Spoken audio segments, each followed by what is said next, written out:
Many are held without evidence, integrating. El Salvador's prisons were once infamous. Overcrowded, dangerous, and inhumane, they were breeding grounds for further criminal activity. Images from just a few years ago show a bleak reality: cramped cells packed with inmates, gang symbols etched onto every surface, and an atmosphere of fear and despair. Today, a starkly different picture is emerging. Gone are the dilapidated buildings and overcrowded spaces. In their place stand massive, modern facilities designed with security and rehabilitation in mind. The contrast is striking and deliberate. It is a physical manifestation of the dramatic transformation underway in El Salvador's penal system, a revolution spearheaded by the country's young and ambitious President Nayib Bukele. This is not just about building new prisons, it's about building new lives. Nayib Bukele is not your typical politician. He represents a new generation of leaders who are redefining what it means to govern in the 21st century. Young, charismatic, and a savvy social media user, Bukele has mastered the art of connecting with his constituents in real time. He is often seen sporting a leather jacket and a baseball cap, a stark contrast to the traditional image of a head of state. This casual demeanor has endeared him to many, especially the youth. Elected in 2019, Bukele campaigned on a platform of change, promising to tackle the two issues that have plagued El Salvador for decades: corruption and gang violence. His campaign was a breath of fresh air for many. His message resonated with a population weary of the status quo. Bukele offered hope and a vision for a brighter future. He offered a break from the past, a chance to rebuild and reimagine what El Salvador could be. And he promised to restore order to a nation held hostage by criminal gangs. His commitment to security has been unwavering. His approach has been bold, often described as unorthodox, and not without controversy. Yet his determination to bring about change is evident. But there's no denying that Bukele's presidency has marked a turning point for El Salvador. His policies have sparked both hope and debate. His focus on security, particularly his crackdown on gangs, has led to a dramatic reduction in crime rates. This has been a significant achievement for his administration. However, it is his ambitious prison reform program that has captured global attention, offering a potential blueprint for tackling gang violence and reforming even the most hardened criminals. This initiative could redefine the future of criminal justice in El Salvador and beyond. To understand the magnitude of Bukele's prison revolution, one must first understand the depths of El Salvador's troubled past. The country has long been synonymous with violence, a legacy of a brutal civil war that raged from 1979 to 1992. The conflict left deep scars on the nation's psyche and created a breeding ground for gang culture. In the power vacuum left by the war, gangs like MS-13 and Barrio 18 flourished, terrorizing communities and turning El Salvador into one of the most dangerous countries in the world. Extortion, murder, and forced recruitment became commonplace. The rule of law was fragile at best, non-existent at worst. For years, El Salvador wore the grim title of murder capital of the world, its citizens held hostage by the fear that permeated everyday life. It was against this backdrop of violence and despair that Bukele rose to power, promising to break the cycle of gang violence and deliver the peace and security that had eluded El Salvador for generations. Bukele's strategy for tackling gang violence has been two-pronged: relentless enforcement and a complete overhaul of the prison system. He launched a massive crackdown on gangs, deploying the military to regain control of neighborhoods overrun by criminals. Thousands of suspected gang members were arrested, a move met with both praise and criticism. Supporters applauded Bukele's decisive action, arguing that drastic measures were necessary to restore order. Critics, however, raised concerns about potential human rights abuses and the long-term effectiveness of mass incarceration. But Bukele remained undeterred. He argued that the old approach, one that often saw prisons become recruiting grounds for gangs, had failed. A new strategy was needed, one that focused not just on punishment but also on rehabilitation. This philosophy formed the cornerstone of his ambitious prison construction program, a plan to build mega-prisons designed to cut off gang communication and provide inmates with a genuine opportunity for change. Building a brighter future. Mega-prisons with a focus on rehabilitation. The centerpiece of Bukele's prison revolution is the construction of massive, state-of-the-art prisons designed to house thousands of inmates. These are not your typical concrete jungles. While security is paramount with high walls, watchtowers, and strict surveillance, there is a clear emphasis on rehabilitation. The facilities include workshops, classrooms, and even agricultural areas where inmates can learn valuable skills and prepare for reintegration into society. The goal is not simply to punish but to transform, to break the cycle of violence by providing inmates with the tools and opportunities they need to build a new life.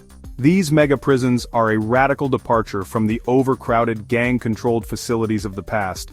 They represent a fundamental shift in how El Salvador views its prison system, moving away from a purely punitive approach to one that emphasizes rehabilitation and second chances. Education behind bars, equipping inmates with skills for a new life. Education is at the heart of Bukele's prison reform program. Inmates are offered a wide range of educational opportunities, from basic literacy and numeracy classes, to vocational training and even college-level courses.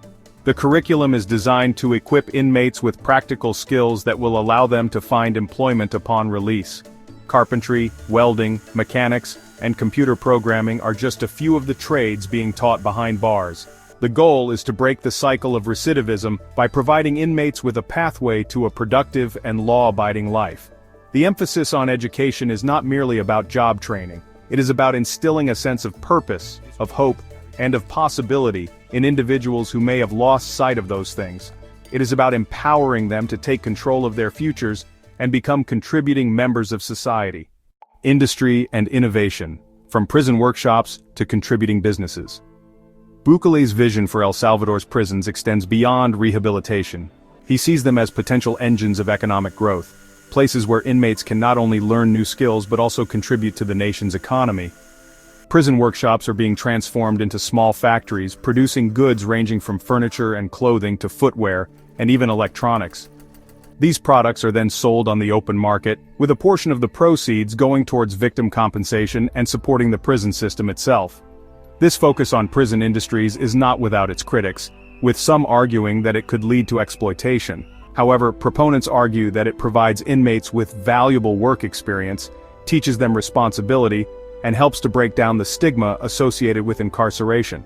By fostering a culture of industry and innovation within the prison walls, Bukele aims to change the narrative surrounding incarceration, demonstrating that even those who have made mistakes can contribute to society in meaningful ways, transforming communities' safety, stability, and a renewed sense of hope. The impact of Bukele's prison reforms extends far beyond the prison walls. As security improves and gang violence declines, communities across El Salvador are experiencing a renewed sense of safety and stability. Streets that were once off-limits after dark are now bustling with activity. Businesses are reopening. Children are playing freely in parks. The fear that once permeated everyday life is slowly giving way to hope. The story of a woman who was brutally attacked by gang members for refusing to pay extortion money is a poignant example of this transformation. She now walks freely in her community, a testament to the tangible improvements in safety and security. While challenges remain, there's a palpable sense that El Salvador is turning a corner. The streets are safer, the economy is showing signs of growth, and there is a renewed belief in the possibility of a brighter future. A balancing act progress amidst human rights concerns. While Bukele's prison reforms have garnered international attention and praise for their innovative approach, they have also drawn criticism, particularly from human rights groups. These groups argue that the reforms, while effective in reducing crime, may be infringing on basic human rights. Concerns have been raised about the potential for abuse within the mega-prisons, where conditions are often harsh and overcrowded. The lack of transparency in the judicial process has also been a significant point of contention, with mass arrests leading to severe overcrowding in the prison system, exacerbating already dire conditions. Critics argue that the focus on security and reducing gang violence has come at the expense of civil liberties. They believe that a more balanced approach is necessary. They point to reports of arbitrary arrests, due process violations, and a lack of legal representation for many of those detained. Additionally, the harsh conditions within the prisons are cited as evidence that Bukele's methods are heavy-handed and potentially violate human rights. Bukele's government has defended its actions, stating that these measures are necessary to combat the extraordinary threat posed by gangs. They argue that the vast majority of those arrested are indeed gang members, posing a significant threat to public safety. The government maintains that the prisons, while strict, are humane and focused on rehabilitation, offering programs to help inmates reintegrate into society. These rehabilitation programs include educational activities and vocational training, aimed at reducing recidivism and providing inmates with skills for a better future. The debate over Bukele's methods is likely to continue, as both sides present compelling arguments. It is a delicate balancing act, addressing the very real security concerns of a nation terrorized by gangs, while upholding the human rights of all citizens, ensuring that justice and security go hand in hand. A model for change? El Salvador's prison revolution and its potential impact. This Central American nation has embarked on a bold and unprecedented journey to reform its prison system. El Salvador's prison revolution is still a work in progress. The government has invested heavily in modernizing prison infrastructure and improving living conditions for inmates.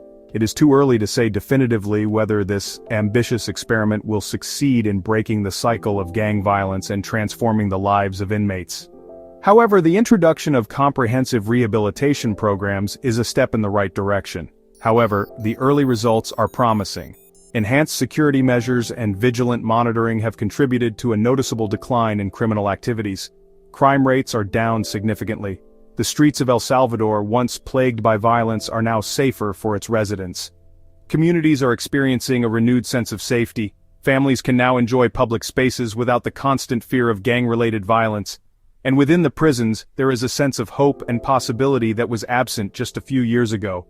Educational and vocational training programs are giving inmates a chance to rebuild their lives. El Salvador's experience is being closely watched by other countries grappling with gang violence and high rates of incarceration. International observers are keen to see if these reforms can be replicated elsewhere. If successful, Bukele's model of combining tough enforcement with a focus on rehabilitation and reintegration could offer a new path forward, providing a blueprint for other nations facing similar challenges, proving that it is possible to break the cycle of violence and build a safer, more just society. The community's involvement in public safety discussions is a testament to the changing times. The world is watching to see if El Salvador can truly turn the page and become a beacon of hope, a symbol of transformation and resilience, not just for its own citizens, but for others seeking to find solutions to some of the most challenging problems facing the world today. The success of this initiative could inspire global change.